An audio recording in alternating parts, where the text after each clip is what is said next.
नमो नमः सर्वेषां सुस्वागतम. आवाज येतोय उपस्थितांना? हो हो, आवाज येतोय. येस हो नक्की. येस. तर आपण आज शिवलीलामृताचं आपण आज अध्ययन करणार आहोत. आता मुळात म्हणजे सुरुवात अशी करण्यापूर्वी एक आपण 2 मिनटं नमन करूया आणि त्यानंतर आपण ह्या आपल्या एक अभ्यास सत्राला सुरुवात करूया. ठीक आहे. वक्रतुंड महाकाय सूर्यकोटि समप्रभ निर्विघ्नं कुरु मे देव सर्वकार्येषु सर्वदा. सर्वमंगलमांगल्ये शिवे सर्वार्थसाधिके शरण्ये त्र्यंबके गौरी नारायणी नमोस्तुते.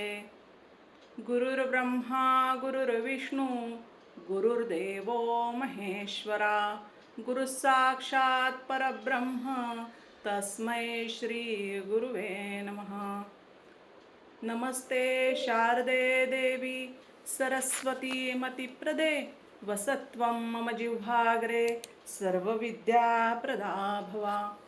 कैलासराणा शिवचंद्रमौळी फणींद्रमाथा मुकुटी झळाळी कारुण्य सिंधू भवदुःखहारी तुझ वीण शंभो मज कोण तारी. श्रोते हो नमस्कार. प्रथम मी माझा अल्प असा परिचय करून देते. मी प्राजक्ता गोसावी. मी आपल्याशी संपर्क बदलापूरवरून साधत आहे आणि महत्त्वाचं म्हणजे माझं शैक्षणिकदृष्ट्या तसं शिक्षण माझं M.Com झालेलं आहे. त्यानंतर मी संस्कृतमध्ये MA केलं आणि त्यानंतर संत साहित्याचा अभ्यास करण्याची मला आवड लहानपणापासूनच होती आणि त्यामुळे मी ह्या अभ्यासाकडेही वळाले. तर त्या अगोदर माझी मल्टीनॅशनल कंपनीत कामही केलेलं, पण काही कारणास्तव कौटुंबिक जबाबदाऱ्यामुळे मी ते स्विच केलं आणि नंतर आपल्या ह्या अभ्यासाला सुरुवात केली. त्यानंतर आता सध्या मी संस्कार वर्ग घेत आहे आणि याचबरोबर ह्या अभ्यासाचंही चाललेलं काम आहे. गर्भसंस्कार देखील करत असते आणि आता ह्या आपण श्रावण सोमवार या निमित्त आपण हा उपक्रम ठेवलेला आहे. त्या उपक्रमात आपण शिवलीलामृताचा अभ्यास करणार आहोत. आता हा शिवलीलामृताचा अभ्यास मुळात म्हणजे सुरुवातच मी सांगते की असं की शिवलीलामृत आपण हा फक्त पौराणिक दृष्ट्या पाहतो की हा पुराणात केलेल्या गोष्टी आहेत, त्या पुराणातल्या कथा आहेत आणि त्या केवळ आपण फक्त ऐकायच्या गोष्टी आहेत. पण पुराणातल्या कथा पुराणातच राहता कामा नये, तर त्यातून काय बोध घ्यायचा आहे, आत्ताच्या आधुनिक दृष्टीने आपल्याला त्याचा काय उपयोग आहे हे आपण विचार केला पाहिजे थोडासा. आणि जर त्याचा विचार त्या दृष्टीने केला तर आपल्याला अनेक गोष्टींचे मार्ग मिळतात. आता हे जे आपण सध्याच्या लाईफस्टाईलमध्ये बघतो की फार लोकांना वेळ असा कमी असतो की अतिशय वेळच नाही आहे आणि वेळाच्या नावाखाली स्वतःचा आपण बराच अपव्यय वेळेचा करत असतो. अतिशय छोटे छोटे रील्स बघण्यामध्ये आपण पाहिलं तर दिवसाचे 2-1 तास तरी निघून जातात, पण आपण नामस्मरण, आपण उपासना आणि साधना करत नाही आणि याचाच आपल्यावर परिणाम असा होतो की आपल्या ज्या शरीरातली एनर्जी आहे ती खूप कमी होत चाललेली आहे. मग ती शक्ती शारीरिक आहे, मानसिक आहे आणि बौद्धिक सुद्धा आहे. आपल्याला जी स्मरणशक्ती आहे ती कमी होत चाललेली आहे. आपल्यात कुठल्याही प्रकारची ताकद राहिलेली नाही आणि ही ताकद कुठून येते तर ही एक प्रत्येकामध्ये तत्व आहे आणि ते तत्व आपण जागृत केल्याशिवाय ती मिळत नाही. आता आपण फक्त विचार असा करतो की हे जे देवाचं नाव घेणं आहे किंवा काही नामस्मरण आहे, उपासना आहे की ही केवळ आपण वयाच्या सरते शेवटी करायची असते की 60 नंतर आपण विचार करतो की नामस्मरण करायचं असतं आणि उपासना. पण आपण अतिशय उलटा क्रम लावलेला असतो, कारण की त्यावेळेस शरीराचे गात्र अतिशय थकलेले असतात. आपल्या मुखातून नामसुद्धा येत नसतं. राम म्हणायचं तर लांब होतो तो आणि लांब हा राम आपल्यापासून लांब गेलेला असतो. तोंडात दात नसतात, अंगात त्राण नसतो.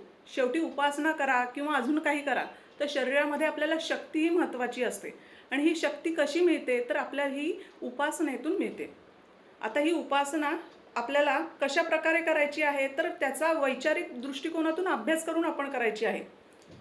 आजचा आपला विषय जो आहे तो आहे शिवलीलामृत. शिव हे तत्वच असं आहे की ते शक्तीच्या एकत्रित करण्यातलं आहे, शिव आणि शक्ती.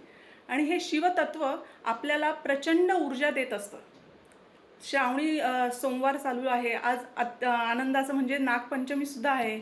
अशा हा अद्वितीय असा योग आहे आणि या दिवशी आपण जे शिवलीलामृत आहे त्याचा आपण अभ्यासपूर्ण सत्र सुरू करत आहोत. आता मुळात सुरुवातीला आपण जाऊया ह्या विषयाकडे आणि हे जे कोणी लिहिलं, त्याचे मूळ कोण आहेत, त्याची थोडीशी माहिती जाणून घेऊया.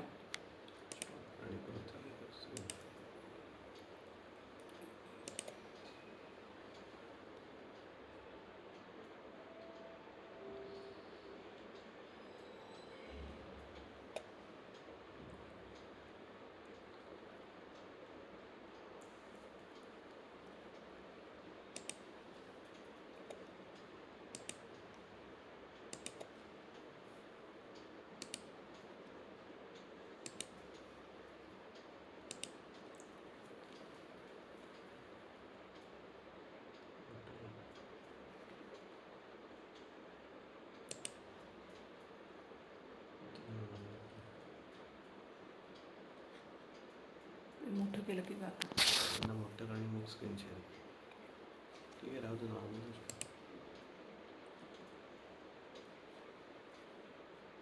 स्क्रीन दिसते का कोणाला? स्क्रीन स्टॉप झाली ना परत?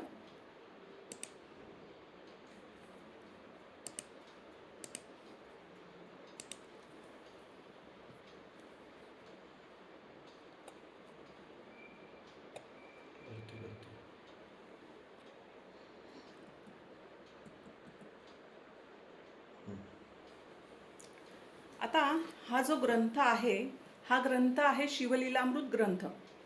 ह्या ग्रंथाचे रचयिते कोण आहेत तर संत श्रीधर स्वामी नाझरेकर. आता ह्या संत श्रीधर स्वामी नाझरेकरांचा परिचय देण्यापूर्वी त्यांचा कालावधी, त्यांनी कशा रचना केल्या आणि कुठे कुठे काय काय केलं त्याचं आपण माहिती जाणून घेऊया. संत श्रीधर स्वामी नाझरेकरांनी हा जो शिवलीलामृत ग्रंथ लिहिला, हा शिवाची आज्ञा मिळाली त्यांना आणि त्यानुसार त्यांनी हा ग्रंथ लिहिला. हा ग्रंथ लिहितानाचा कालावधी शके 1640 आहे. 1640 निलंबी नाम संवत्सर आणि फाल्गुन शुद्ध पौर्णिमेला त्यांनी ब्रह्मकमंडलू नदी कुठे आहे तर ती बारामती येथे आहे आणि या तीरावर त्यांनी हा ग्रंथ लिहिण्यास सुरुवात केली. काशी विश्वेश्वराच्या मंदिरात हा ग्रंथ लिहिला गेला. आता ह्या ग्रंथामध्ये एकूण 14 अध्याय आहेत आणि संपूर्णपणे ओव्या ज्या आहेत त्या 2450 ओव्या आहेत. ह्या ग्रंथाला त्यांनी त्यांच्या गुरूंचंही महत्त्व सांगितलेलं आहे. ब्रह्मानंद त्यांचे गुरु होते आणि त्यांच्या या आशीर्वादानुसार त्यांनी हे ग्रंथ लिहिला. त्यांनी हा ग्रंथ लिहिताना आता मुळात म्हणजे त्यांचा सुद्धा अल्पसा परिचय असा आहे की जे नाझरेकर स्वामी आहे श्रीधर स्वामींचे, श्रीधर स्वामी हे कोण आहेत बरं तर आपले रामदास स्वामींचं तुम्हाला नाव ऐकून असाल. रामदास स्वामी पंचायतनामध्ये रामदास स्वामी होते, रंगनाथ स्वामी होते, श्रीधर स्वामी होते, असे 5 पंचायतनं होते. एकदा रंगनाथ स्वामी आणि रामदास स्वामी कीर्तनाकरिता पंढरपूर क्षेत्रावर ते एकत्र जमले होते आणि त्यावेळेस त्यांना हे जे श्रीधर स्वामी होते ना, हे रंगनाथ स्वामींचे पुतणे लागतात. रंगनाथ स्वामींचे पुतणे म्हणजेच रंगनाथ स्वामी हे त्यांचे काका लागतात. कीर्तनासाठी जमले होते, पण मुळात म्हणजे हे जे श्रीधर होते यांना वाचा नव्हती, म्हणजे वाचा सिद्धी प्राप्त नव्हती. त्यांना बोलण्यात अतिशय अडथळा येत होता आणि त्यावेळेस रंगनाथ स्वामींनी पोशाख परिधान करण्यासाठी काढला होता. आता कीर्तनासाठी उभं राहायचं आहे. रंगनाथ स्वामी आणि त्याबरोबर रामदास स्वामी होते आणि इतर सगळे ऐकायला श्रोते वर्ग होते. पर त्यावेळेस हट्ट धरला ह्या श्रीधर स्वामी. त्यांनी त्यावेळेस त्यांचं नाव खंडे असं होतं आणि त्यांनी हट्ट धरला की काका मला कीर्तन करायचं आहे. आणि मग ठरलं, मग ते म्हणाले ठीक आहे तू कीर्तन करणार आहेस का, बरं म्हणे कर. आणि त्यावेळेस मग त्यांनी त्यांचा पोशाख परिधान केला. रंगनाथ स्वामी जे होते ते राजपोशाख परिधान करणारे होते, त्यांना तसा आशीर्वादच प्राप्त होता आणि त्यानुसार त्यांनी त्यांचा पोशाख परिधान केला आणि जिभेवर त्यांच्या ओंकाराची प्रतिमा अक्षरात लिहून दिली आणि ज्यावेळेस त्यांच्या जिभेवर ते ओंकार लिहून दिला तेव्हा त्यांना ती वाचा सिद्धी प्राप्त झाली आणि त्यानंतर त्यांचा जो प्रवास सुरू झाला तो अविरत चालू राहिला आणि मग त्यांनी काय काय लिहिलं तर श्रीराम विजय, हरिविजय, पांडव प्रताप, शिवलीलामृत, व्यंकटेश महात्म्य अशा अनेक प्रकारे त्यांनी स्वतः काम केलेलं आहे. आता हे श्रीधर स्वामी आपल्याला अतिशय अज्ञात आहे, लोकांना काहीच माहिती नाही आहे. जसं रामदास स्वामींनी मनाचे श्लोक लिहिले, 205 मनाचे श्लोक लिहिले, त्याचप्रमाणे ह्या श्रीधर स्वामींचं काम आहे.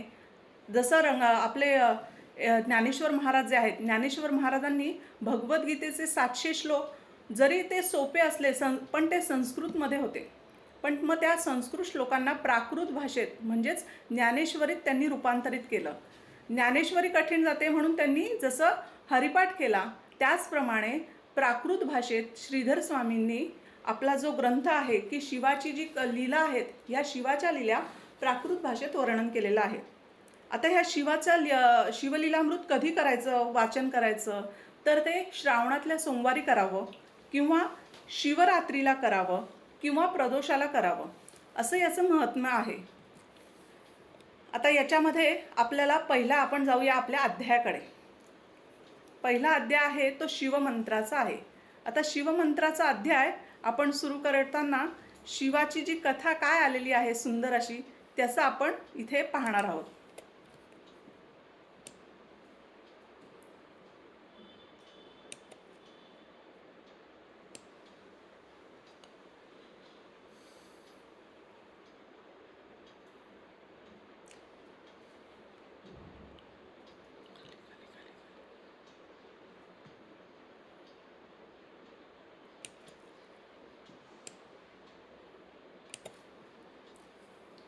तर आता इथे जी कथा आलेली आहे ती राजा दशाहार म्हणून नावाचा राजा असतो. आता हा दशाहार नावाचा जो राजा असतो तो कोण असतो तर तो एक राजा असतो, पराक्रमी राजा असतो, सर्वगुण संपन्न असा राजा असतो. त्याच्याकडे सगळ्या गोष्टी प्राप्त असतात, पण त्याच्याकडे त्याची जी पत्नी असते ती कलावती नावाची पत्नी असते. ती कलावती नावाची पत्नी कुठली असते तर काशी क्षेत्रातल्या त्याची राजाची राजकुमारी असते. तिचा विवाह या दशाहाराशी राजाशी केलेला असतो. आता ही जी पत्नी असते ही पत्नी शिवभक्त असते आणि मग ह्या शिवभक्त असलेल्या पत्नीला जेव्हा राजा आलिंगन द्यायला जातो तर तिच्या अंगातून असं अतिशय उष्ण असं तेज बाहेर येतं आणि ते तेजामुळे त्याला अतिशय अंगाला दाह निर्माण होतो. आता हे दाह निर्माण झाल्यावर तो विचारतो की हे का असं होतंय मला. तर ती म्हणते की मी तुम्हाला अगोदरच सांगितलं होतं की मी शिवाची भक्त आहे आणि शिवाची भक्त असल्यामुळे तुम्हाला जर मला प्राप्त करायचं असेल तर तुम्ही सुद्धा शिवभक्त व्हायला हवं. आता हे शिवभक्त कसं होणार तर ती त्यावरती त्या राजाला सांगते की तुम्ही याकरता शिवाची मंत्रदीक्षा घ्या. आता मंत्रदीक्षा तर तो म्हणतो ठीक आहे, तू माझी पत्नी आहेस तर तू मला गुरु म्हणून उपदेश कर. तर ती म्हणते की नाही, हा गुरु म्हणून उपदेश करण्याचा अधिकार माझा नाही. जसं मग यांनी सुद्धा ज्ञानेश्वर महाराजांनी सुद्धा गुरु त्यांच्या ज्येष्ठ बंधूंना मानलं. त्यानंतर कुठल्याही संतांचा कुठलाही प्रवास पाहिला तर त्यांना कुठली तरी शक्ती मागे उभी असते आणि ती म्हणजे सद्गुरू. सद्गुरूंशिवा सापडेना सोय, धरावे ते पाय आधी आधी. आणि ह्या सद्गुरूंसाठी त्याने सांगितलं की तू माझी गुरु हो. तर ती म्हणते की नाही, मी गुरु होणं शक्य नाही. का तर तिला स्वतः मी तुमची पत्नी आहे, मग आता मी तुम्हाला कसं काय बरं मंत्र देणार, तर नाही देऊ शकत. ती होती कुणाची हे तर तिचे गुरु होते दुर्वास ऋषी आणि मग ती म्हणाली मी दुर्वासांची शिष्य आहे, तर मग आता मी कुणाकडे मंत्र मागायला जायचं. तर ते म्हणाले की तू गर्गमुनी जे आहेत, राजाला ती सांगते गर्गमुनींकडे जा आणि गर्गमुनींकडून तू मंत्र दीक्षा घे.